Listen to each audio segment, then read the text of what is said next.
Have you witnessed too many words and not enough words? Have you witnessed sensitivity to vibration? A lot's been going on here today, and you've got to see and feel a lot of, and don't you find yourself sometimes like that, sometimes like that, sometimes there aren't any words, sometimes there's more connection? So we want to ask you, we'll be very brief about this, but as you're moving through your day-to-day experience, and this answer is not always the same answer, we're just asking you from right here and now where you are standing. Are you wanting to be more what humans call grounded, which is of this world and understanding the way energy plays in this world? Or are you wanting to leave your physical grounding and escape or move to the higher energies?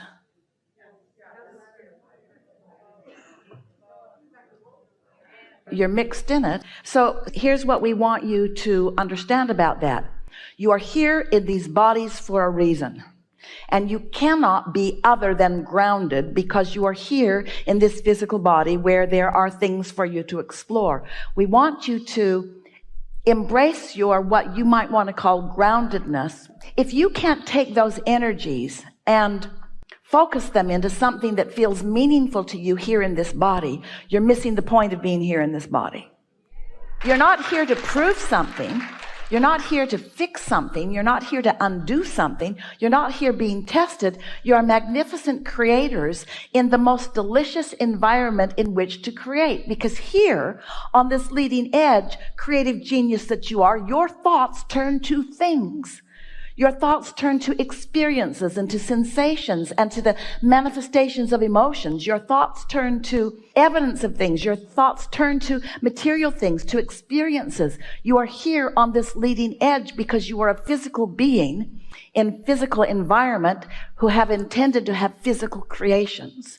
And all of this conversation about energy can sometimes lead you into a place different than what you intended. In other words, when you calibrate yourself to the vibration of your inner being, you know what your inner being is thinking about?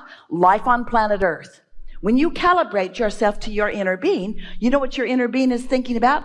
Things that you've been asking about that are physical in nature that you put into your vortex. Your inner being is thinking about your financial remuneration. Your inner being is thinking about your relationships with your girlfriends and your boyfriends. Your inner being is thinking about your relationships with your children and your employers. Your inner being is thinking about the things that you're inventing and discovering. Your inner being is thinking about your rendezvous.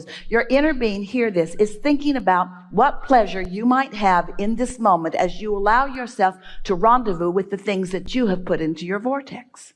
So when we talk to you about physical and non-physical inner being and you, when we talk to you about your emotions, when we talk to you about your point of attraction, your true point of attraction, which is where your inner being stands, we do not seek to split you up. We seek to bring you together. But when we bring you together, when you come into vibrational concert with your inner being while you're here in this physical body, do you know what that concert of you and you is focused upon? Life on planet Earth. It's about living with each other and loving each other and acknowledging each other and uplifting each other. It's about seeing the things that make you feel like you want to praise them. It's about happy. It's about evolution. It's about expansion. It's about more.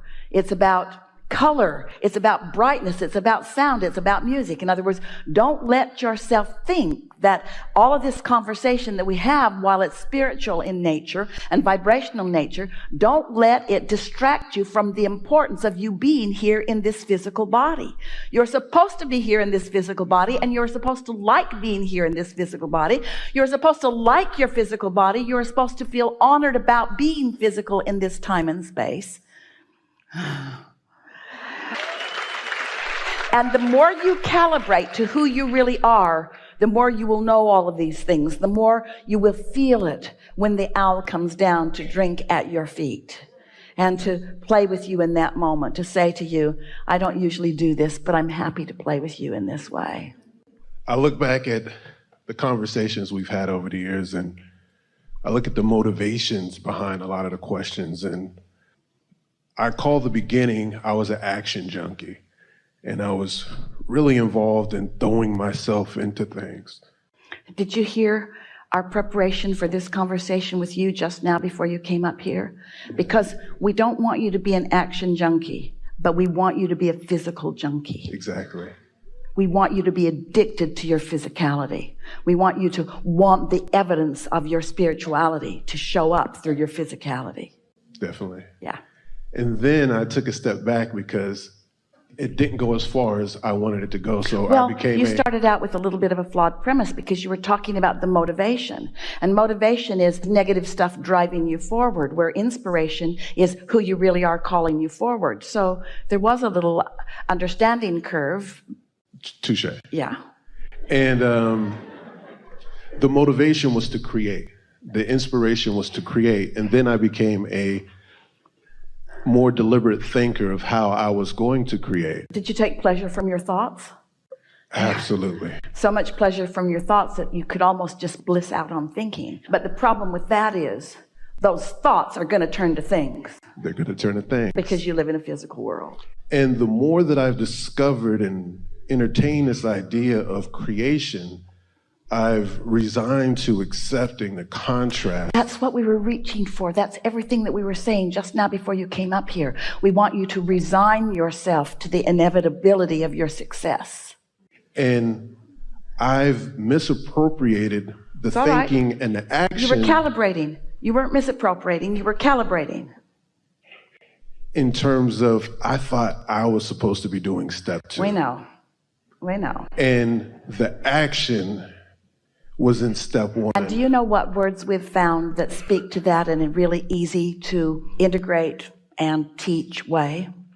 We've been saying, feel the awesome power of non-resisted thought. Yes. Because that's what your inner being feels.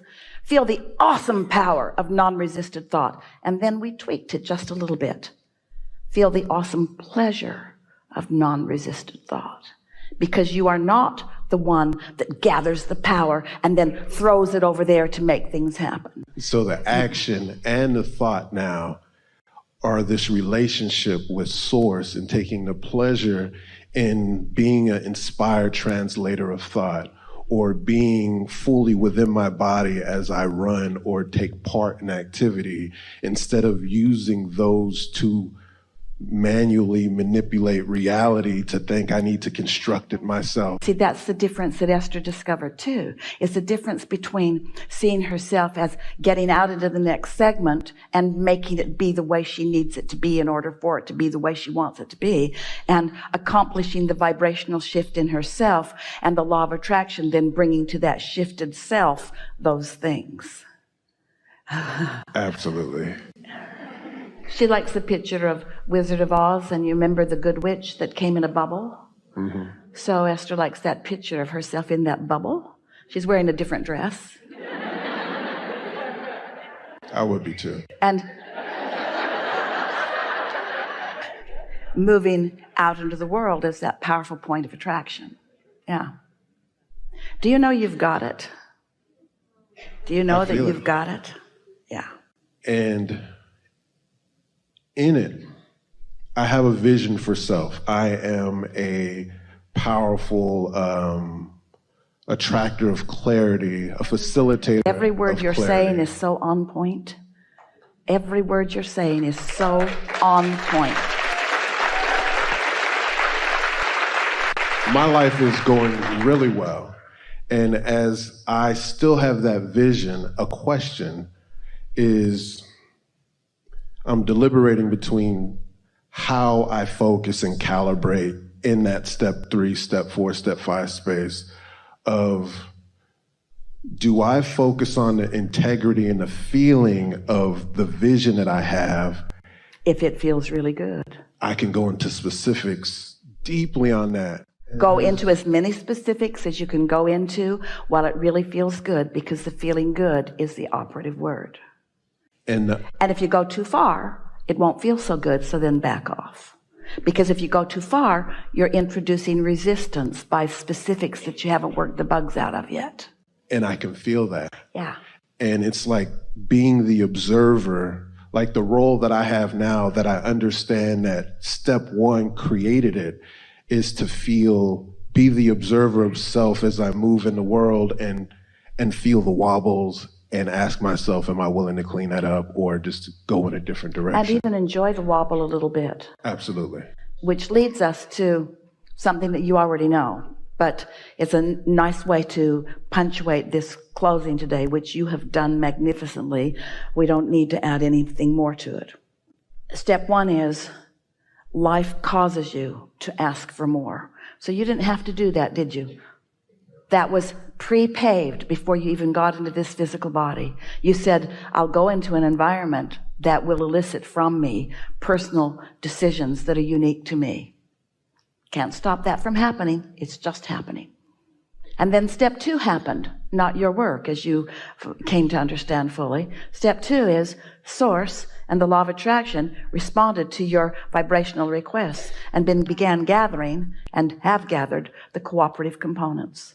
And then step three, that's when you get a little actualized and a little deliberate. That's when you care about how you feel and you begin contouring your thoughts deliberately, as we've talked about all day here, to what feels best. And then step four happens, which is just the natural inclination to do that always. You're just such a master at that. You're just so hooked on feeling good and so trusting of the process that your angst is gone and your eagerness is dominant. And so now you're just reaching for good feeling thoughts, and they come so easily that you've mastered it. You've mastered step three, which is what step four is. And then our favorite of all. Now you are in your mastery, exploring the world and discovering things that you don't want. And they're not bothering you one bit, because in your knowledge and mastery, you know you need not choose one thing that you do not want. You understand the power of your focus. And so if there's something that you don't want and you know it because it feels bad when you focus upon it, you look briefly and then you divert your eyes and your attention to something that feels better. So in step five, you're in control of your vibration, embracing variety, liking choices from the buffet, but wise enough to know that you need not linger someplace you don't want to be. And if you don't, there will be no vibrational attachment on your part. Step five is such a delicious place to be. I love step five. Would it be fair to say that step three is more conditional than the unconditional step five? Like step three can be triggered to step one, and step five is unconditional. Yeah, and why is that? Because step four was in there. Yeah. Step three, you're learning your way, like learning to ride the bicycle. You watch some child learning to walk and he falls down. You don't say, get up, you little dummy. You know that he's going to find his balance, and you will find balance in step three if you get hooked on the feeling of feeling good.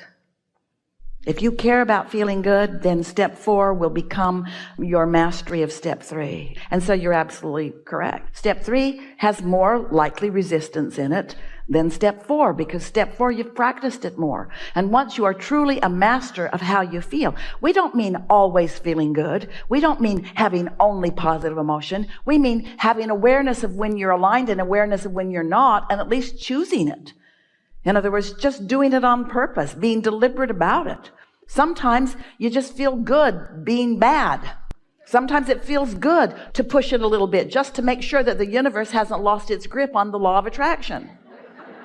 Sometimes it's satisfying to see things turn out just the way you knew they would, even if you didn't want them to turn out that way. Yep, just testing you, just making sure that the universe is still operating the way I know it to be and that it's responding to my vibration. But as you come into this alignment, as you are demonstrating through your alignment, that's the way life is supposed to be. There is nothing that you cannot be or do or have. And this life will just keep pointing out to you. And you will never reach the place where you have beat it or doed it or haved it all. There will always be something more that you are reaching for. That's the promise of your eternal life experience. We've enjoyed this conversation today more than any that has come before.